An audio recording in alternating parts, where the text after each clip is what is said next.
નમસ્કાર મિત્રો, શુભ એકેડમી વતી હું વિનોદ રાજપૂત આપ સૌનું સ્વાગત કરું છું। જેમ તમે સૌ જાણો છો, આ વિડીયો સિરીઝ આપણી જીપીએસસી પેપર સોલ્યુશનની પરની સિરીઝ છે અને આની અંદર આપણે જે સબ્જેક્ટ અત્યારે સ્ટડી કરી રહ્યા છે એ છે થર્મોડાયનેમિક્સ। આનો આ ત્રીજો પાર્ટ છે, જેની અંદર આપણે જે ટોપિકને લગતા એમસીક્યુ ડિસ્કસ કરવાના છીએ એ છે first law of thermodynamic, right. તો આ સિવાય જે બીજા વિષયો આગળ આપણે ભણી ચૂક્યા છીએ એને તમને પ્લેલિસ્ટમાં મળી જશે આપણી યુટ્યુબ ચેનલ ઉપર। અહીંયા જે ક્વેશ્ચન પેપર આપણે ડિસ્કસ કરીએ છીએ, જે ક્વેશ્ચન પેપરના સવાલો ડિસ્કસ કરીએ છીએ એ 2020થી 2022 સુધીના ક્વેશ્ચન્સ છે। તો શરૂ કરીએ છીએ।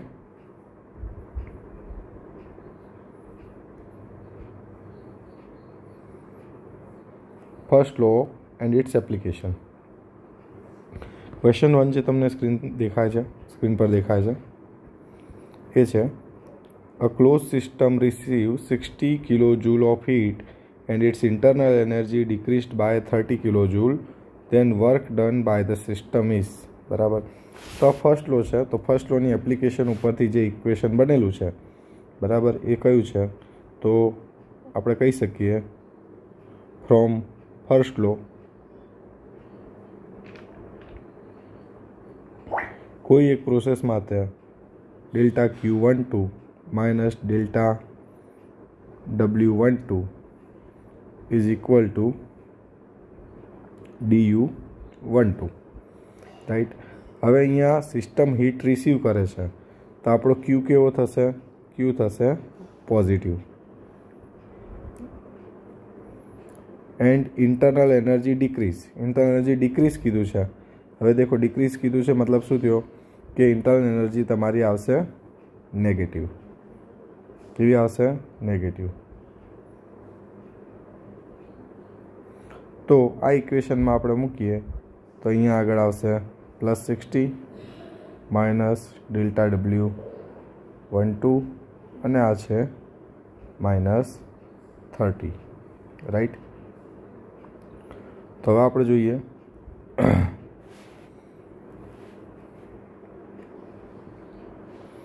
तो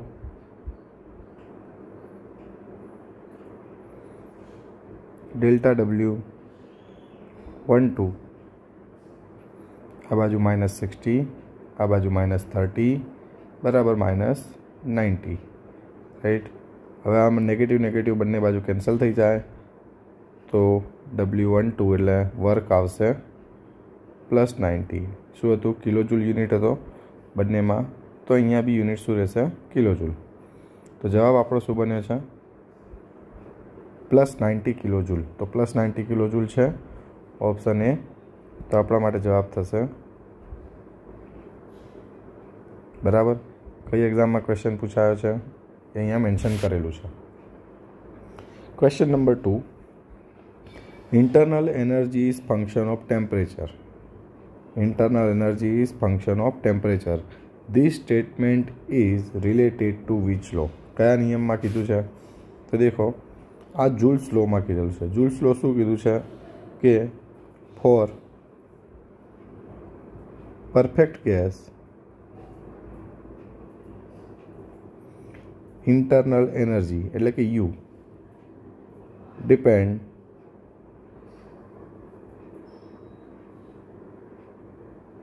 only on temperature of the gas and independent of pressure and volume। याद रखो, depends only on temperature and independent of pressure and volume. तो आ कयो नियम है? आ छे जूल्स लॉ। એટલે ઓપ્શન એ આપણો અહીંયા સાચો વિકલ્પ બને। ચાર્લ્સ લો શું છે? તો ચાર્લ્સ લો આપણે જોઈ ગયા છે કે આઈડિયલ ગેસ ઇક્વેશન માટેનો હતો, જેની અંદર for constant pressure V proportional to T। Dalton's law શેના રિલેટેડ છે? તો પાર્શિયલ પ્રેશર, રાઈટ. શું ટોટલ પ્રેશર એ અલગ અલગ ગેસના પાર્શિયલ પ્રેશરના સમેશન જેટલું હોય, બરાબર, જેટલા ગેસ હશે એટલા. બોયલ્સ લો આપણે જોયું હતું કે for constant temperature pressure inversely vary to its volume, right. તો અહીંયા આપણે આખી ઓવરઓલ સમરી જોઈ લીધી એટલે તમને ખ્યાલ આવે. Question number 3. In isothermal process the internal energy is. તો હમણાં જ જોયું આપણે ઇન્ટરનલ એનર્જી કોનું ફંક્શન છે, તો ઇન્ટરનલ એનર્જી ફંક્શન છે ટેમ્પરેચરનું. પણ એનું ઇક્વેશન શું છે, તો ઇક્વેશન જોઈએ mCp into change in temperature, જે પ્રેશરથી ઇન્ડિપેન્ડન્ટ છે, બરાબર, અને વોલ્યુમથી બી ઇન્ડિપેન્ડન્ટ છે. આ બે ઉપર અસર કરતું નથી, માત્ર ને માત્ર કોના પર છે, ટેમ્પરેચર ઉપર, રાઈટ. તો ટેમ્પરેચર આઇસોથર્મલ પ્રોસેસમાં કેવું રહે, આઇસોથર્મલ પ્રોસેસ એટલે કઈ કહેવાય, એવી પ્રોસેસ કે જેની અંદર ટેમ્પરેચર કોન્સ્ટન્ટ રહે, મતલબ ડેલ્ટા ટી કેવો આવે, 0. હવે આ 0 થઈ જાય તો યુ બી કેવો થઈ જવાનો, 0. તો ડેલ્ટા યુ 0 થઈ ગયો, મતલબ કોઈ ચેન્જ આવ્યો નહીં, બરાબર ને. તો પહેલાં અને પછીની ઇન્ટરનલ એનર્જી કેવી થઈ ગઈ, સેમ, મતલબ કે યુ કેવું રહ્યું, કોન્સ્ટન્ટ. સિમ્પલ ક્વેશ્ચન છે, રાઈટ. ઓપ્શન સી સાચો વિકલ્પ બનશે. Question number 4. Change in internal energy in reversible process occurs in a close system is equal to heat transfer if the process occurs at. હવે કોઈ process થતી હોય તો એને ફર્સ્ટ લોથી આપણે કઈ રીતે બતાવીએ છીએ, delta Q12 minus delta W12 is equal to change in internal energy. હવે અહીંયા શું કહ્યું છે કે પ્રોસેસ ક્લોઝ સિસ્ટમ માટેની છે, બરાબર. ક્લોઝ સિસ્ટમ માટે આ જે છે વર્ક થાય P ઇન્ટુ ડીવી, બરાબર, ઇન્ટિગ્રેશન કરવાનું, અથવા તો કહી દે P into delta V, right. આ કેસમાં આપણને બીજું શું કહ્યું છે, રિવર્સિબલ પ્રોસેસ અગર system is equal to internal energy જે છે એ કોના બરાબર થાય છે, હીટ ટ્રાન્સફર બરાબર. એટલે કે ડેલ્ટા Q12 બરાબર DU12.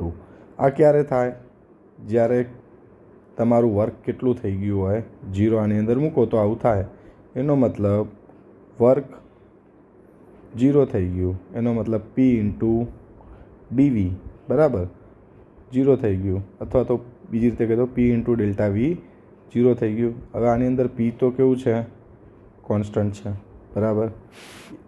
તો અહીંયા આગળ ચેન્જ શેમાં થાય છે, ડેલ્ટા વીમાં ચેન્જ 0, મતલબ કે V2 ઇક્વલ ટુ V1 થાય. તો આ પ્રોસેસ કેવી કહેવાશે, કોન્સ્ટન્ટ વોલ્યુમ પર થતી, કઈ, the process occurs at constant volume, right. અને બીજું શું કહી શકીએ આપણે, નામ બની શકે તમને આ રીતે લખેલું હોય, આઇસોકોરિક, બરાબર. આના માટે આઇસોબેરિક, આના માટે આઇસોથર્મલ. એટલે પ્રોપર્ટી કઈ કોન્સ્ટન્ટ રહે ના કહ્યું હોય, પણ આ રીતે લખેલું હોય, બરાબર. આને કહેવાય આઇસેન્થાલ્પિક, બરાબર. આ રીતે આપ્યું હોય તો બી જવાબ તો આપણો એ જ થવાનો છે, રાઈટ.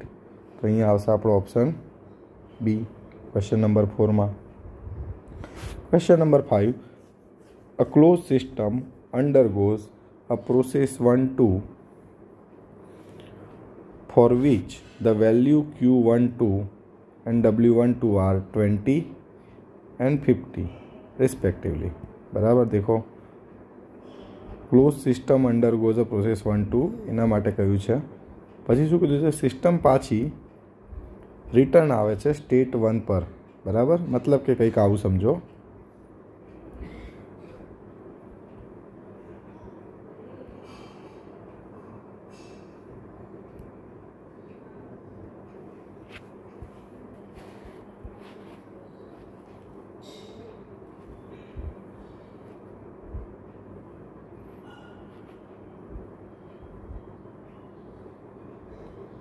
પીવી ડાયાગ્રામ બતાવું ફોર એક્ઝામ્પલ, અને કોઈ પ્રોસેસ થાય છે આપણી 1 થી 2, બરાબર, કોઈ એક પાથ છે એના માટેનો એ. હવે 2 થી 1 ફરી જાય છે, એના માટેનો પાથ છે બી, બરાબર. તો આ બે માટે સમજવાનું છે, બરાબર. 1 થી 2 પહેલાં જાય છે એના માટે વેલ્યુ આપી છે, અને 2 થી 1 પર જાય છે એના માટે કહ્યું છે, રાઈટ. તો દેખો, તો આપણે જે 1 થી 2 છે એને એ કહીએ, બરાબર. તો ક્યુ એ કેટલું છે? 20 કિલો જૂલ. ડબલ્યુ એ કેટલું છે? 50 કિલો જૂલ. બંને પોઝિટિવ વેલ્યુ છે. સિસ્ટમ પાછી રિટર્ન જાય છે 2 થી 1 પર, એ બી પાથવાળી. તેમાં શું કીધું છે? ક્યુ બી 1 થી 2, 2 થી 1. આ ભલે 1 થી 2 આપ્યું, પણ એકચ્યુઅલી 2 થી 1 આપવું જોઈએ, બરાબર. કેટલું છે? -10. તો ડબલ્યુ શું થશે? બી પાથનો, બરાબર ને. તો યાદ રાખો, અહીંયા આગળ સાયક્લિક પ્રોસેસ માટે ચેન્જ ઇન ઇન્ટરનલ એનર્જી સરખો હોય, મતલબ કે અહીંયા જે બી આપલે થઈ હોય રિવર્સિબલ પ્રોસેસ માટે વર્ક અને હીટની, એ બંને ફરીથી એટલી ને એટલી જ થાય જ્યારે રિવર્સ પર આવીએ ત્યારે. મતલબ કોઈ ચેન્જ ઇન ઇન્ટરનલ એનર્જી સિસ્ટમનો રહે નહીં. એના પ્રમાણે આપણે આવું લખી શકીએ, 1A2 માટેનું ચેન્જ એ કેટલો થાય? 2B1 જેટલો, બરાબર. આ પાથ બી માટે કહ્યું, આ પાથ એ માટે કહ્યું. એટલે આ બંને ચેન્જ સરખા થાય. મતલબ શું? એનો મતલબ આ ડેલ્ટા યુ એ પાથ માટે અને ડેલ્ટા યુ બી પાથ માટે કેવો થાય? સરખો થાય. એનો મતલબ Q A minus W A equal to Q B minus W B, right.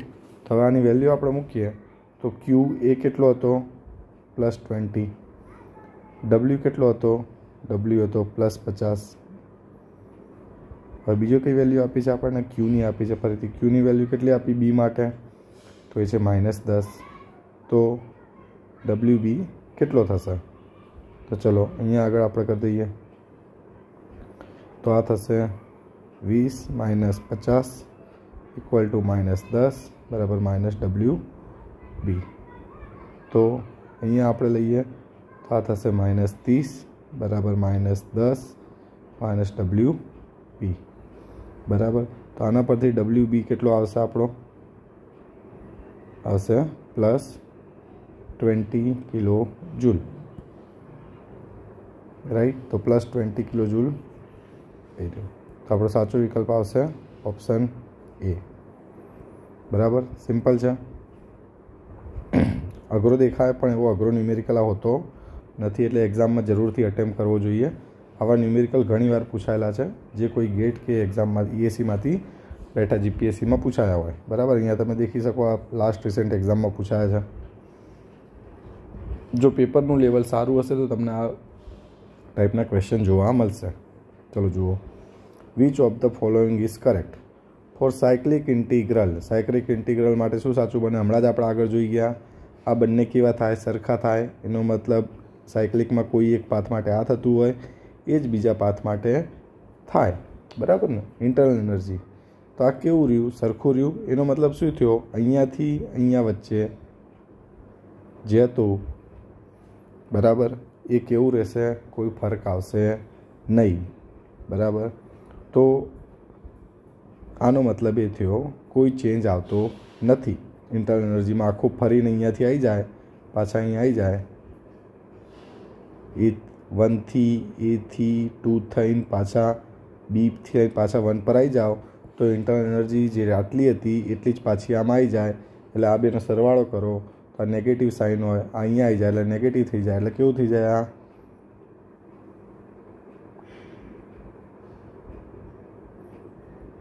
0 થઈ જાય. અને આ જ શું છે? આ જ શું છે? Cyclic integral of just a minute, cyclic integral of dq DQ ના આવે, ભલે તમારે એક્ઝામ પેપરમાં DQ આપેલું છે, ડેલ્ટા ક્યુ લખાય ઇન એક્ઝેક્ટ ડિફરન્શિએશન માટે. બરાબર. કેટલો થાય? 0 થાય. કેટલો થાય? 0. યાદ રાખજો, બહુ મહત્ત્વનું છે. આખી થિયરી છે તમારા બુકની અંદર, જેનું કન્ક્લુઝન છે આ. બરાબર. જે કન્ક્લુઝન મેં આ કીધું, અહીંયાથી જેટલો થતો હોય એટલો જ થાય, ખાલી સાઇન કેવું થઈ જાય? નેગેટિવ થઈ જાય. રાઈટ. એટલે આ ચેન્જ કેવો થઈ જાય? 0. તો આ ચેન્જ બી કેવો થઈ જશે? 0. તો આપણો ઓપ્શન સી સાચો બનશે. Question number 7. According to the first law of thermodynamic, પ્રથમ નિયમ શું કહે છે? પ્રથમ નિયમ શું કહે છે? પ્રથમ નિયમ એમ કહે છે કે ક્યુનું ડબલ્યુમાં કે ડબલ્યુનું ક્યુમાં, એટલે હીટ અને વર્કનું એકબીજામાં કન્વર્ઝન શક્ય છે. બરાબર. એકબીજામાં કન્વર્ટ થઈ શકે છે, પણ કેટલું કન્વર્ટ થઈ શકે એ કીધું નથી. એ કોણે કીધું? એ સેકન્ડ લોએ કીધું. બરાબર. યાદ રાખજો. તો દેખો, આવું ક્યાં બતાવ્યું છે? Heat and work are mutually convertible. તો માસ એન્ડ એનર્જી ના, માસ એન્ડ હીટ ના, heat and work yes, heat and work are mutually convertible to. Right. તો ઓપ્શન સી સાચો વિકલ્પ આવશે. સિમ્પલ છે, ઘણીવાર પૂછાયેલ છે. ચલો, આ ક્વેશ્ચન ઇમ્પોર્ટન્ટ છે. The two blocks which are at different temperature are brought into contact with each other and allowed to reach final state of thermal equilibrium. The final temperature attained is specified by, તો 0th લો, first લો, second લો, third લો. અહીંયા દેખો, તમારી provisional answer key જે PAK કહેવાય, એની અંદર option સાચો વિકલ્પ આપ્યો તો બી. પછી FAKI, એની અંદર વિકલ્પ આપ્યો એ. રાઈટ. તો જુઓ, અહીંયા ભલે FAKમાં તમારો આન્સર બદલી આપ્યો હોય, પણ સાચો વિકલ્પ જે ખરેખર છે ફર્સ્ટ લો ઓફ થર્મોડાયનેમિક્સ જ છે. કેમ? તો હું તમને સમજાવું. માન લો કે તમને 2 બ્લોક આપ્યા છે.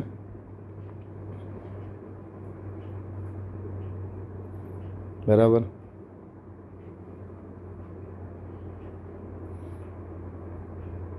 બ્લોક એ, બ્લોક બી. આનું ટેમ્પરેચર છે TA, આનું ટેમ્પરેચર છે TB. અને જો આ બેને કોન્ટેક્ટમાં લાવવામાં આવે, થર્મલ કોન્ટેક્ટમાં, તો ફાઇનલ ટેમ્પરેચર થાય છે TF. બરાબર. તો જુઓ, માન લો કે આપણે આને થર્મલ કોન્ટેક્ટમાં લાવીએ છીએ. બરાબર. આ રીતે. તો આ છે બ્લોક એ, આ છે બ્લોક બી. હવે આપણે રિલેશન એક લખીએ અહીંયા. TA ગ્રેટર દેન TB હોય તો TF એના વચ્ચે આવે. તો દેખો, આનું ટેમ્પરેચર શરૂઆતમાં કેટલું હોય? TA. જે ઘટીને કેટલું થઈ જાય? TF. આનું ટેમ્પરેચર ઓછું હોય TB, જે વધીને કેટલું થઈ જાય? TF. ફાઇનલ ટેમ્પરેચર બધાનું કમ્બાઇન TB થાય. આવું કેમ થયું? તો આ શોધવાનો નિયમ એ છે કે જેટલી હીટ બ્લોક એ છોડી, બરાબર, QA, એટલી જ હીટ બ્લોક બીએ લીધી હોય. બરાબર. એટલે એનર્જી એક બ્લોકમાંથી બીજા બ્લોકમાં ગઈ છે. અહીંયા શું ગઈ છે? એનર્જી એક બ્લોકમાંથી બીજા બ્લોકમાં ગઈ છે. એનર્જી કન્ઝર્વ થઈ, એનર્જી અહીંયાથી ગઈ એટલી ને એટલી અહીંયા મળી છે, બીજી ક્યાંય ગઈ નથી. એટલે એને શોધવી હોય તો આ રીતે શોધાય. Energy release by block 1 is equal to TA minus TF. અને એ જ હીટ કોણે લીધી હોય? આને લીધી હોય, એટલે આપણે ઇક્વલ લખી શકીએ. MBCP બ્લોક બી માટે લખો, અહીંયા બ્લોક એ માટે લખી. ચલો, તો આનું ટેમ્પરેચર વધ્યું એટલે TF આગળ લખું છું, તો અહીંયા આવશે TB. હવે આ કોના લીધે લખી શકીએ આપણે? ઉર્જા અહીંયા કેટલી રહી? અચળ રહી, જે અહીંયાથી અહીંયા ગઈ છે. તો એનર્જી કન્ઝર્વ થઈ, એના લીધે અહીંયા સાચો વિકલ્પ ઓપ્શન બી થાય. ભલે તમારે FAKમાં આપ્યો, આ ખોટો વિકલ્પ છે. બરાબર. યાદ રાખજો, ઓપ્શન બી જ સાચો વિકલ્પ થશે. Question number 9. A gas contain in a close system છે, યાદ રાખજો, consist of a piston cylinder arrangement is expanded. Work done by the gas during expansion is 50 kilojoule. Work done by gas એટલે W કેવો થઈ ગયો? અહીંયા positive. કેટલો છે? 50 કિલોજૂલ. ડિક્રીઝ ઇન ઇન્ટરનલ એનર્જી, તો એનર્જી ડિક્રીઝ થઈ છે. एक्सपांशन प्रोसेस में કેટલી 30 કિલો જૂલ बराबर। देखो decrease in internal energy during expansion of 30 kilo joule. तो हीट ट्रांसफर કેટલું? तो हीट ट्रांसफर કેટલું? सिंपल है बराबर। फर्स्ट लॉ प्रमाणे तमे लखी सको Q12 माइनस W12 बराबर U12। तो Q12 કેટલું થશે? સુધી આપણે માઇનસ, तो अहींया तो +50, U કેટલા હતા? -30 बराबर। तो Q12 કેટલું થશે? -50 बराबर -30। तो Q12 बराबर 50 -30 बराबर +20 किलो जूल। हवे अहींया हूँ तमने एक वस्तु कहूँ जे तमारे ध्यानमा राखवानी छे कि अहींया आगळ आ જરાય नहीं भूलवानुं कि डिक्रीज इन इंटरनल एनर्जी शू कह्युं छे? Decrease in internal energy. जो आ ध्यान में लेवानुं तमे भूली गया होत ने आ प्लस लई लीधुं होत तो शू थात? तो तमे अहींया आगळ प्लस लई लेत। हवे आ प्लस लई लेत तो शू थात? तो आ प्लस आई जात। आ प्लस आई जात तो शू थई जात? +80 थई जात। अने +80 पाछो विकल्पमां छे बी खरो, जे खोटो जवाब छे। साचो जवाब शू छे? +20 ऑप्शन बी बराबर। एटले आ ध्यान राखवा जेवी बाबत छे, याद राखजो। साचो जवाब विकल्प बी छे, आ थशे नहीं बराबर। नेक्स्ट पर आगे बढ़िए। Question number 10।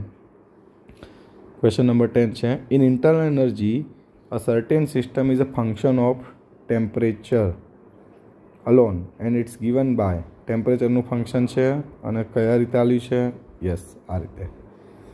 If this system execute a process for which the work done by it per degree temperature is increase is 0.75 kilonewton meter. The heat interaction per degree temperature change કેટલો આવશે? ચલો તો देखो અહીંયા કહેવાનો મતલબ શું છે? અહીંયા યુઝ તો એ જ નિયમ થાય છે આપણો Q વાળો, Q minus W is equal to U। કોઈ બી પ્રોસેસ માટે અહીંયા લખી દઉં for process 1 2 for process 1 2 right. तो देखो अहीं आगळ शू कीधुं छे ए बी याद राखो। फंक्शन ऑफ टेम्परेचर देखो तो ई आप्यो छे। हवे आ केम जरूरी छे? केम के अहींया तमने कीधुं ने हीट इंटरेक्शन पर डिग्री, एनो मतलब तमने dQ/dt कीधुं छे। पछी बीजी वस्तु वर्क डन आप्युं छे ए बी एवुं ज आप्युं छे dW/dt बराबर। तो dE/dt तमारे लावવું પડે। आ U છે એ E ના ફોર્મમાં આપ્યું છે તો આપણે શું કરીશું? આખા ઇક્વેશનને T વડે ડિવાઈડ કરી દઈએ તો આ રીતે લખીએ આપણે ΔQ/dt। T ટેમ્પરેચર છે, ΔW/dt બરાબર dE/dt। હવે dE/dt શું થાય? તો E આપેલ છે તમને 25 प्लस 0.25 T। तो dE/dt करो तो 25 નું ડિફરન્શિએશન કરો તો શું થાય? 25 થઈ જાય તમારો 0 અને T નું 1 થાય તો આવે 0.25 બરાબર। તો 0.25 થાય તો અહીંયા લખી દઉં 0.25 અહીંયાથી રાઈટ। હવે અહીંયા આગળ બીજું તમારે જોવાનું કે આ તો આપણે શોધવાનું છે, એ તો રહેવા દઈએ। તો W/dt કેટલું થાય છે? તો એ આપેલું છે તમને, ઇન્ક્રીઝ લખ્યું છે બરાબર। તો વર્ક ડન બાય ઇટ તો એ કેટલું લખીશું? 0.75 પ્લસ આવશે બરાબર। બ્રેકેટમાં શું આવશે? પ્લસ આવશે અને આ તો એમ જ રહેશે ΔQ/dt। હવે આ બાજુ લઈ જઈએ આને ΔQ/dt, નેગેટિવ આ બાજુ જશે પોઝિટિવ થઈ જશે તો +75 પ્લસ 0.25 કેટલા થશે? 1.00 કિલો જૂલ બરાબર। કેવા થશે? પોઝિટિવ થશે બરાબર રાઈટ। તો આ વિકલ્પ ક્યાં આપ્યો છે આપણને? પોઝિટિવ। તો દેખો ઓપ્શન ડી બરાબર। ઇમ્પોર્ટન્ટ છે, બહુ અઘરો લાગે એવો ન્યુમેરિકલ છે પણ એવો અઘરો છે નહીં। ટ્રાય કરો, જો આવડશે તો સોલ્વ થઈ જશે બરાબર। 1 મિનિટની અંદર સોલ્વ થાય એવો છે। ક્વેશ્ચન નંબર 11 જોઈએ। there can be no machine which would continuously supply mechanical work without some other form of energy disappearing. બરાબર, તો દેખો શું કહ્યું છે અહીંયા, there can be no machine which would continuously supply mechanical work without some other form of energy disappearing. બીજી કોઈ પણ જાતની એનર્જી ડિસઅપિયર ના થતી હોય એવી કોઈ મશીન કઈ કહેવાશે અહીંયા. દેખો તો અહીંયા PMM1 શું છે, PMM2 શું છે, PMM3 શું છે. બરાબર, એને સમજીએ જરા. તો દેખો PMM1 માટે હું તમને કહું તો PMM1 શું કહે છે, PMM1 એવું કહે છે કે સિસ્ટમને કોઈ પણ ક્યુ ના આપીએ, બરાબર, 0, તો પણ તમને W મળશે. બીજી રીતે કહીએ તો એફિશિયન્સી કેટલી થશે એની, W કોઈ વેલ્યુ છે અને Q કેવો છે, 0 છે. તો આ વેલ્યુ કેવી થઈ જાય, એફિશિયન્સી ઇન્ફાઇનાઇટ. આ કોન્સેપ્ટ છે PMM1નો. બરાબર, આવું શક્ય નથી એવું ફર્સ્ટ લો કહે છે. આ કોણ કહે છે, ફર્સ્ટ લો કહે છે કે આ શક્ય નથી. ફર્સ્ટ લો આપે છે PMM1નો કોન્સેપ્ટ. હવે PMM2 શું કહે છે, તો દેખો PMM2 એવું કહે છે કે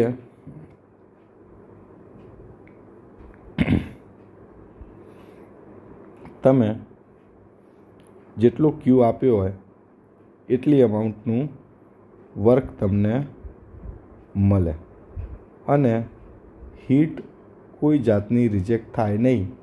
મતલબ કે એફિશિયન્સી તમે જુઓ તો W/Q સપ્લાય બરાબર 1, મતલબ કે 100% એફિશિયન્સી. આ છે PMM2. આવું શક્ય નથી. બરાબર, એવું કોણ કહેશે, આવું શક્ય નથી એ સેકન્ડ લો કહે છે. કોણ કહે છે, સેકન્ડ લો કહે છે. બરાબર, તો એવું કોઈ મશીન શક્ય નથી કે જેમાંથી કોઈ જાતની હીટ ડિસઅપિયર થતી ના હોય. એટલે આપણો માટે સાચો વિકલ્પ કયો બને છે અહીંયા, ઓપ્શન બી. કયો બને છે, ઓપ્શન બી. હવે PMM3 શું છે, તો PMM3માં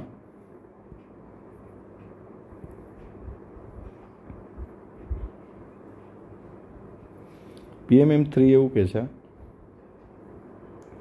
કે જો તમે અહીંયા હીટ આપો Q સપ્લાય અને હીટ રિજેક્ટ થતી પણ હોય QR, તો W જે છે એ એક્ઝેક્ટલી આ બેના ડિફરન્સ જેટલું મળે.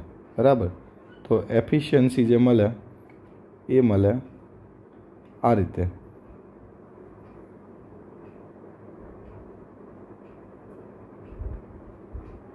બરાબર, અને આ પણ શક્ય નથી. કેમ શક્ય નથી, કેમ કે અહીંયા આગળ આવું ત્યારે જ થાય જ્યારે સાયકલ તમારી 100% રિવર્સિબલ હોય. કેવી હોય, 100% રિવર્સિબલ હોય. જે શક્ય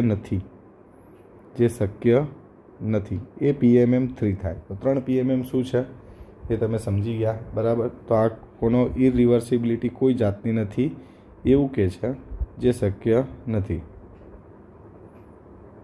રાઈટ, ઇરિવર્સિબિલિટીના કોન્સેપ્ટને આ નકારે છે. તો 3 PMM શું છે ખ્યાલ આવ્યો.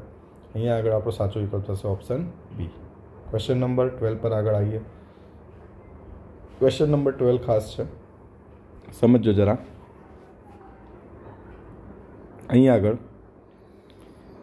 શું કહ્યું છે, a fluid is confined in cylinder by a spring loaded the frictionless piston so that the pressure in the fluid is a linear function of volume. Pressure linear function છે આનું. બરાબર, તો અહીંયા સાઈડમાં લખી દઉં હું, યાદ રહે. પ્રેશર ફંક્શન છે કોનું, વીનું, A+B × V. બરાબર, બીજું શું આપ્યું છે દેખીએ આપણે. બીજું આપ્યું છે the internal energy of fluid is given by the following equation. U is equal to 34 plus 3.15 PV. P અને V નું ફંક્શન છે, where U is in kilojoule, P is in kilopascal and V in meter cube. તો દેખો અહીંયા લખી દઉં, U લખ્યું છે કેટલું લખ્યું છે 34 + 3.15 PV બરાબર. U = 34 + 3.15 P × V બરાબર. આ યુનું ફંક્શન છે, સમજો ધ્યાનથી. If the fluid changes from its initial state of 170 kPa એટલે આ થયું P1, આ થયું V1 to its final state of pressure = 400 kPa and volume = 0.06 m3 બરાબર. તો શું કહ્યું છે તમને? With no work other than the work done by piston, બીજું કોઈ પિસ્ટન વર્ક સિવાય થતું નથી. તો વર્ક અને હીટ બંને તમારે શોધવાનું છે બરાબર. તો સમજો, અહીંયા હું વેલ્યુ લખી દઉં ફરીથી એકવાર, જે આગળ આપણને મળી. પ્રેશરની વેલ્યુ P1 આપી છે તમને 170 kPa બરાબર. વોલ્યુમની આપી છે 0.03 m3. P2 આપ્યા છે કેટલા આપ્યા છે 400 kPa અને વોલ્યુમ આપ્યા છે 0.06 m3 બરાબર. આ રીતનું છે. તો આપણે શું શોધવાનું છે? આપણે શોધવાનું છે ΔQ અને ΔW બરાબર. ચલો તો હવે આપણે શરૂ કરીએ. આમાં થોડી સ્ક્રીન મોટી કરી દઉં જેથી સ્ક્રીન તમને નાની ના પડે કેલ્ક્યુલેશનમાં. તો અહીંયા આપણે જે પ્રિન્સિપલ યુઝ કરવાના છીએ એ તો એ જ છે. કયો છે? તો જુઓ, એ છે ફર્સ્ટ લોનો.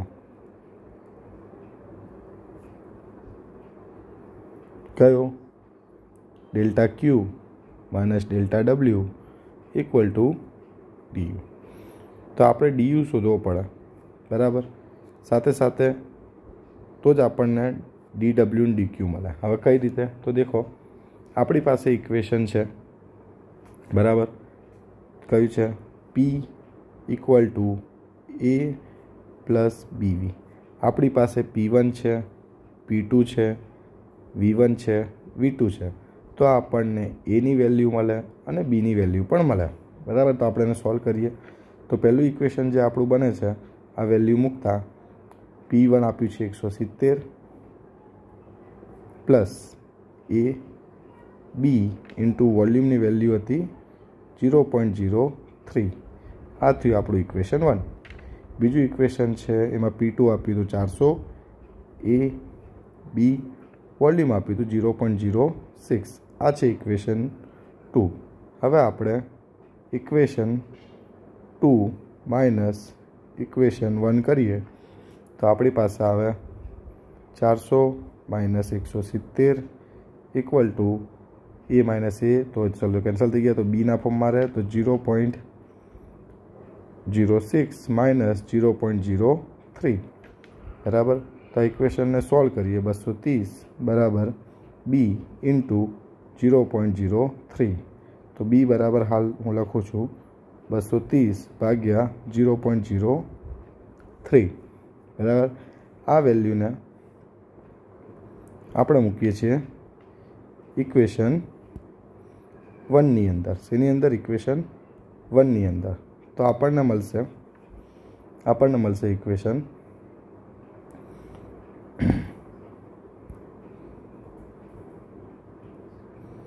170 બરાબર A પ્લસ 230 ભાગ્યા 0.03 બરાબર. આ કેન્સલ આઉટ થઈ ગયા.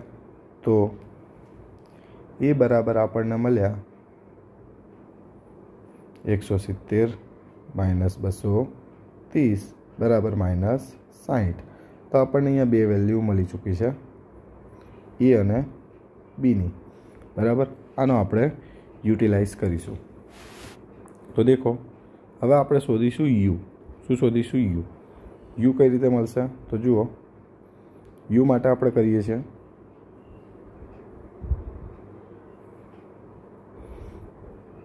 યુ માટે યુનું બી ફંક્શન આપેલું છે તમને. કયું આપેલું છે? આવી રહ્યું બરાબર. આને આપણે યુટિલાઇઝ કરીએ.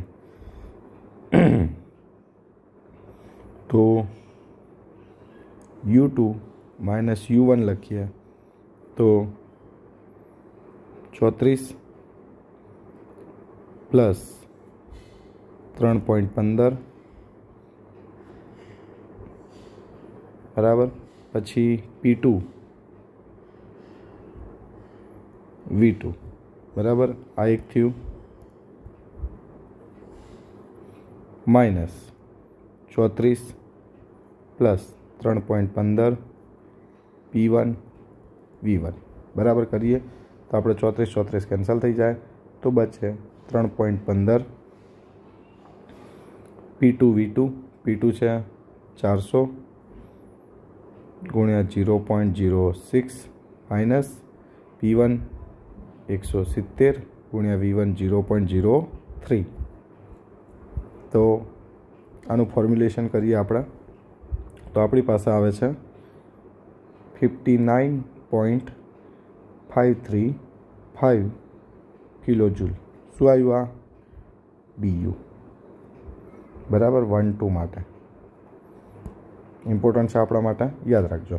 કેમ ઇમ્પોર્ટન્ટ છે? કેમ કે આને આપણે યુટિલાઇઝ કરીશું આપણા ઇક્વેશન ફર્સ્ટ લોવાળામાં, રાઈટ?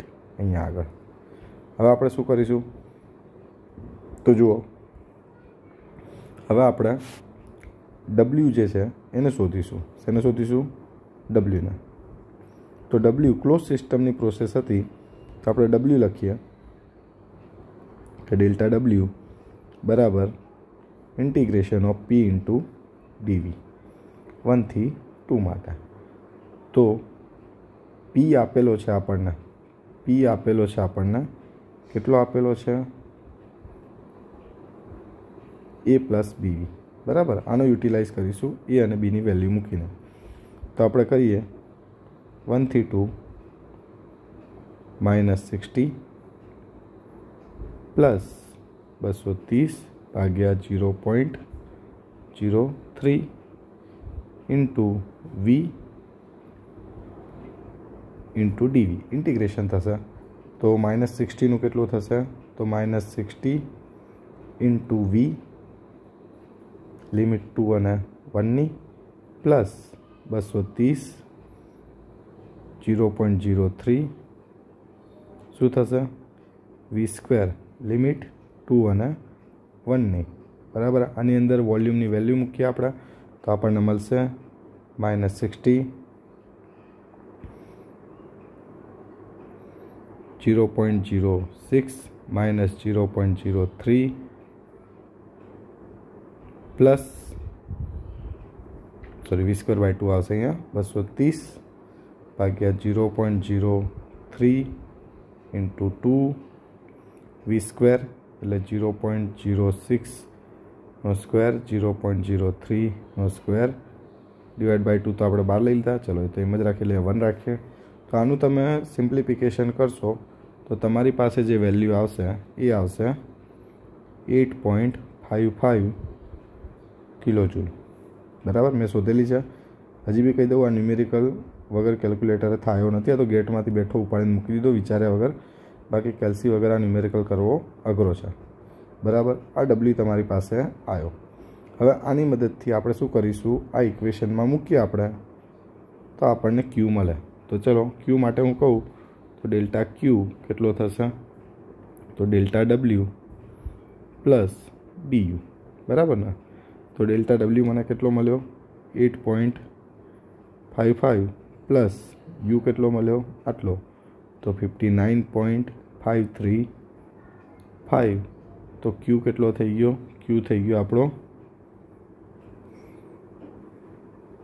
Q કેટલો થશે? બેનું સમેશન કરી નાખીએ આપણે તો 556 લઈ લઈએ આપણે તો 60. તો 68 પોઈન્ટ સમથિંગ આવશે બરાબર કિલોજૂલ. તો આવો ઓપ્શન ક્યાં છે જોઈએ? 68 Q અને W આવે 8.55 બરાબર. તો જુઓ, યસ 68 પોઈન્ટ સમથિંગ અને આ છે 8.55 બરાબર. તો ઓપ્શન એ આપણો જે હશે એ થશે સાચો વિકલ્પ બરાબર. ન્યુમેરિકલ પહેલાંથી અખતરો ના કરવો. જો આવું દેખાય કે ડેન્જરસ છે, સમય બચે તો કરવો, તો બી કેલ્સી વગર અંદાજો મારવો થોડો મુશ્કેલ છે. બરાબર. નેક્સ્ટ ક્વેશ્ચન પર આવીએ. Question number 13. Out of the following which is power absorbing device? Power absorbing device કઈ છે? તો દેખો, આઈસી એન્જિન આપણને પાવર આપે છે. બરાબર. તો પાવર પ્રોડ્યુસિંગ કહેવાય. શું કહેવાય? Power producing. કોમ્પ્રેસર, તો કોમ્પ્રેસરને આપણે પાવર આપવો પડે. બરાબર. બોઇલર તો આપણને સ્ટીમ આપે. ટર્બાઇન આપણને પાવર આપે. બરાબર. આ હીટ કન્ઝ્યુમિંગ થઈ, પાવર આપણને આપતી નથી. ડબલ્યુ તો આનો કેવો આવે? 0 આવે. આમાં ડબલ્યુ મળે પોઝિટિવ, આમાં પણ ડબલ્યુ મળે આપણને પોઝિટિવ, આમાં ડબલ્યુ આપણને મળે નેગેટિવ. એટલે આ કન્ઝ્યુમિંગ ડિવાઇસ થઈ. રાઈટ. તો અહીંયા સાચો વિકલ્પ થશે ઓપ્શન બી. સિમ્પલ છે. Question number 14. देखो, the air with enthalpy of 100 kilojoule is compressed by an air compressor to a pressure and temperature at which its enthalpy become 200 કિલોજૂલ. બરાબર. તો આને કહું હું H1, આને કહું હું H2. The loss of heat, તો આ શું થશે? Q loss. બરાબર. From the compressor as the air passes through it, neglecting the kinetic and potential energy. मतलब કે delta P E equal to 0 અને ડેલ્ટા કે ઈ ઇઝ ઇક્વલ ટુ 0. બરાબર ને? કેમ કે આપણને નિગ્લેક્ટ કરવાનું કયું છે? Change in kinetic and potential energy. તો પાવર રિક્વાયર્ડ કેટલો હશે? બરાબર. માસ ફ્લો રેટ તમને આપ્યો છે. રાઈટ. તો આ કોનો ક્વેશ્ચન છે ટોપિકનો? તો યાદ રાખજો, આ ટોપિક છે સ્ટડી ફ્લો એનર્જી ઇક્વેશન, જે છે ફર્સ્ટ લોની એપ્લિકેશન. તો ઇક્વેશન કંઈક આમ છે: Q equal to m dot H1 G Z1 C1 square by 2 અને બીજી સાઈડ આઉટલેટ ઉપર W out m dot H2 G Z2 plus C2 square by 2. બરાબર. તો અહીંયા આગળ બંને બાજુ એમ સરખો છે એટલે જ આપણે એને સ્ટડી ફ્લો કહીએ છીએ. બરાબર. હવે દેખો, અહીંયા આગળ Q ઇન છે, Q અંદર જતો છે એટલે પોઝિટિવ લઈએ, પણ અહીંયા Q કેવો છે? તમને નેગેટિવ આપે છે. પછી બીજી વસ્તુ, Q તમને પર કેજી આપ્યો છે એટલે આપણે એની સાથે માસ મલ્ટીપ્લાય કરવું પડશે. તો આપણે લખીએ 0.5 ઇન્ટુ -40 પ્લસ એમ ફરીથી લખીશું 0.5. આ તો આપણા માટે કેન્સલ થઈ ગયા, બંને બાજુથી ડિફરન્સ નથી એટલે આ આપણા માટે જરૂરી નથી, નિગ્લેક્ટ કરી દેવાના. તો H1 કેટલો આપ્યો છે આપણને? H1 આપ્યો છે આપણને 100.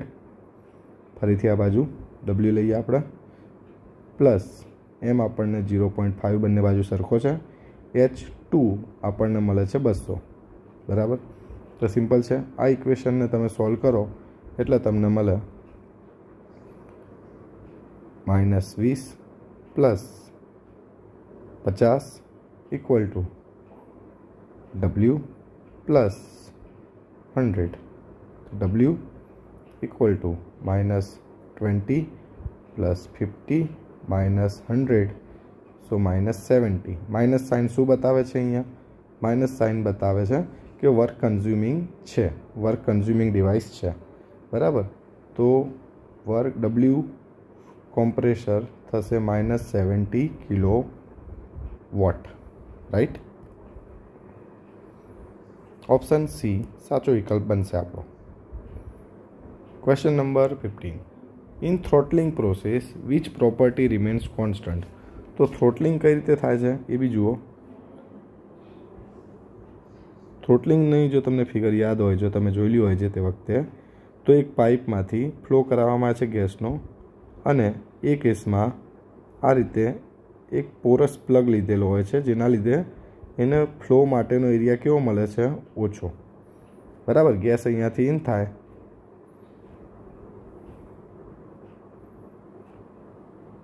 અને અહીંયાથી ગેસ બહાર નીકળે, બરાબર. તો અહીંયા આગળ એન્ટર થાય ત્યારે પ્રોપર્ટી 1 આપ્યું છે નામ, અહીંયા 2 આપ્યું છે, તો ત્યારે એન્થાલ્પી H છે, ત્યારે એન્થાલ્પી H2 છે. એ જ રીતે અહીંયા આગળ ટેમ્પરેચર T1 છે, અહીંયા આગળ ટેમ્પરેચર T2 છે, બરાબર. ટેમ્પરેચર આપણે નહીં કરતા, સ્ટેડી ફ્લો એનર્જી ઇક્વેશન માટે વાત કરીએ છીએ, તો એ પ્રમાણે લઈએ. વેલોસિટી V1, વેલોસિટી V2, બરાબર. પછી આપણે જોઈએ કે Z1, Z2, Q અને W. તો અહીંયા આગળ કોઈ એવી અરેન્જમેન્ટ નથી કે આ ફ્લોને લીધે વર્ક પ્રોડ્યુસ થાય તો W0 છે. પ્લસ બીજી વસ્તુ અહીંયા આગળ આ વેલ ઇન્સ્યુલેટેડ છે પાઇપ, બરાબર. તો અહીંયા આગળ કોઈ ક્યુનું ઇન્ટરેક્શન નથી, એટલે ક્યુ બી કેવો થશે? 0, બરાબર. પાઇપ તમારી હોરિઝોન્ટલ છે, એટલે Z1 અને Z2 કેવા થશે? સરખા. અને અહીંયાથી જેટલો ફ્લો જાય છે એટલો જ ફ્લો અહીંયાથી બહાર રહે છે, M1, બરાબર ને, M2. તો પછી ક્રોસ સેક્શન એરિયા સરખો હોવાના લીધે વેલોસિટી પણ કેવી થશે? સરખી, બરાબર. એનો મતલબ જો સ્ટેડી ફ્લો એનર્જી ઇક્વેશન ઉપર ફોકસ કરો તમે તો MH1 W MH2 આ પણ 0 છે, આ પણ 0 છે, બરાબર. મતલબ H1 = H2 થાય. તો કઈ પ્રોપર્ટી કોન્સ્ટન્ટ રહી અહીંયા? તો એ રહી એન્થાલ્પી. કઈ રહી? એન્થાલ્પી. તો અહીંયા આગળ સાચો વિકલ્પ આવશે option A. Question number 16 in throttling process. તો કયું સાચું પડે આમાંથી ઇક્વેશન? હમણાં જ જોયું આપણે, કોન્સ્ટન્ટ એન્થાલ્પી પ્રોસેસ છે એટલે H1 = H1 થાય. અને બીજું નામ બી યાદ રાખવાનું, આઇસેન્થાલ્પિક પ્રોસેસ બી કહેવાય, બરાબર. તો ઓપ્શન બી સાચો બનશે. ક્વેશ્ચન નંબર 17 પર આવીએ આપણે. The work done in free expansion process. શું થશે વર્ક ડન ફ્રી એક્સપાન્શનમાં? તો ચલો જોઈએ. ફ્રી એક્સપાન્શન પ્રોસેસ શું છે એકચ્યુઅલી એ આપણે જોઈ લઈએ. આ રીતે એક બોક્સ આપ્યું છે, બરાબર. એની એક બાજુ વેક્યુમ છે, બરાબર. અને બીજી બાજુ P1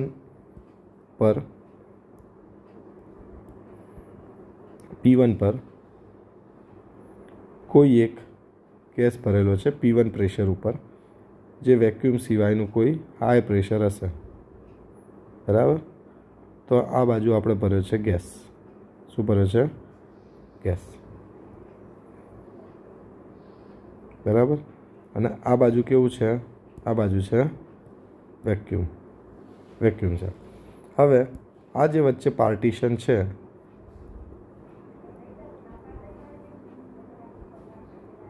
બરાબર, આ જે પાર્ટીશન છે એને જો આપણે રિમૂવ કરી દઈએ, એને શું કરી દઈએ આપણે? રિમૂવ કરી દઈએ. તો શું થશે? સડનલી રિમૂવ કરી દઈએ આપણે તો એ કેસમાં આ જે ગેસ હશે એ પૂરા ચેમ્બરમાં ફેલાઈ જશે,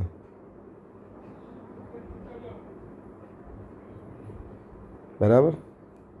પૂરા ચેમ્બરમાં ફેલાઈ જશે.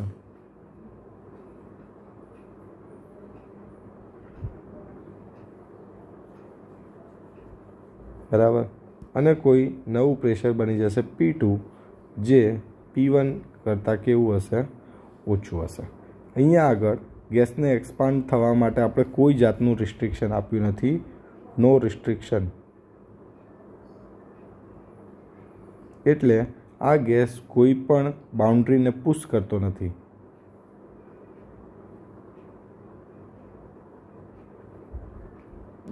એની ફિઝિકલ બાઉન્ડ્રી, બરાબર. એના લીધે અહીંયા કોઈ વર્ક થતું નથી. તો વર્ક ડન કેવું આવશે? 0. તો ઓપ્શન એ સાચું બનશે, બરાબર. તો અહીં આગળ આપણો આજનો લેક્ચર કમ્પ્લીટ થાય છે. ઇમ્પોર્ટન્ટ લેક્ચર છે. આશા છે તમે બધાએ સૌએ લેક્ચરને બરાબર સમજ્યું હશે. તો વધારે લેક્ચર્સની આવનારા લેક્ચર્સની અપડેટ માટે આપણું જે ટેલિગ્રામ ચેનલ છે સૂપ એકેડમી એને જોઈન કરજો. ત્યાં તમને આવનારા લેક્ચરની અને જે થઈ ગયા છે લેક્ચર એની પણ લિંક્સ તમને મળી રહેશે. નેક્સ્ટ લેક્ચરમાં આપણે મળીશું ચોથા પાર્ટ સાથે, જે હશે સેકન્ડ લો ઓફ થર્મોડાયનેમિક્સ. બરાબર. તો નેક્સ્ટ લેક્ચરમાં મળીશું. ત્યાં સુધી thank you so much for your patience.